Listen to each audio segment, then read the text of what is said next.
ፕሬዚደንት ጀርመን ንጥዕና ህፃናትን ንዲሞክራሲን ዝሃቦ መጠንቀቕታ ክቡራት ሰማዕቲ ሎሚ ኣብ ዓለምና ብፍላይ ድማ ኣብ ኣውሮጳ ዓብይ መዘራረቢ ኮይኑ ዘሎ ጉዳይ ሒዝና መፂና ኣለና።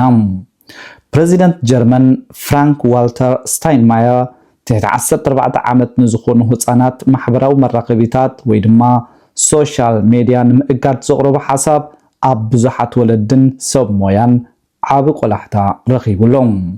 ስለምንታዩ ፕሬዚደንት ስታይንማየር ነዚ ስጉምቲ ክውሰድ ዝፅውዕ ዘሎ? ፕሬዚደንት ስታይንማየር ነዚ ሕቶ እዚ ኣብ 3 ዓበይቲ ነጥብታት ተመርኪሱ ይገልጾም።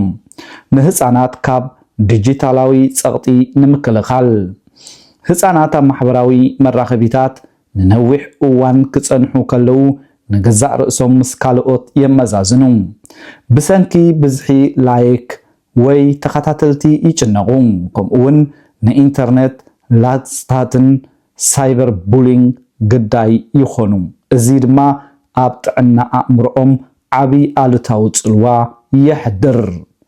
ካብ ጉጉይ ሓበሬታን ፅንፈኝነትን ንምክልኻል ማሕበራዊ መራኸቢታት ብናይ ሓሶት ወረታት ዲስኢንፎርሜሽን ፅልኢ ብዝመልኦም ትሕዝቶታትን ዝተመልኡ እዮም። ህፃናት ገና ኣብ ምፍላይ ዓቕሞም ስለ ዘይማዕበለ ነዞም ሓደገኛታት ኣተሓሳስባታት ብቐሊሉ ክቕበልዎም ይኽእሉ ኣይኮኑን። ንዲሞክራሲ ንምዕቃብ እቲ ዝዓበየ ስግኣት ፕሬዚደንት ስታይንማየር እዞም መድረኻት ንሕብረተሰብ ንምፍልላይን ንመስርሕ ዲሞክራሲ ንምዝራግን መሳርሒ ይኾኑ ከም ዘለው እዩ።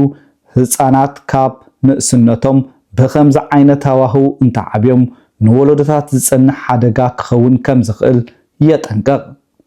ሓፈሻዊ እዚ ሓሳብ እዚ ኣብ ጀርመን ጥራይ ዘይኮነስ ኣብ ሙሉእ ዓለም ኣብ ልዕሊ ኩባንያታት ቴክኖሎጂ ከም ቲክቶክን ኢንስታግራምን ዝያዳ ፅኑዕ ቁፅፅር ንምግባር ዝሕግዝ እዩ ተባሂሉ ይእመን።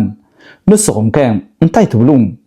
ንህፃናት ትሕቲ 14 ዓመት ሶሻል ሚድያ ምክልካል ግቡእ ስጉምቲ ይመስለኩም ዶ? ወይስ መፍትሒኡ ምክልኻል ዘይኮነስ ምምሃርን ምክትታልን እዩ ትብሉ? ርእይቶኹም ኣብ ታሕቲ ጻሓፉልና። የቀኒልና ስለ ዝተኸታተልኩምና ኣብ ዝቕፅል ብኻልእ ቪድዮ ክሳብ ንራኸብ ሰሰናዩ።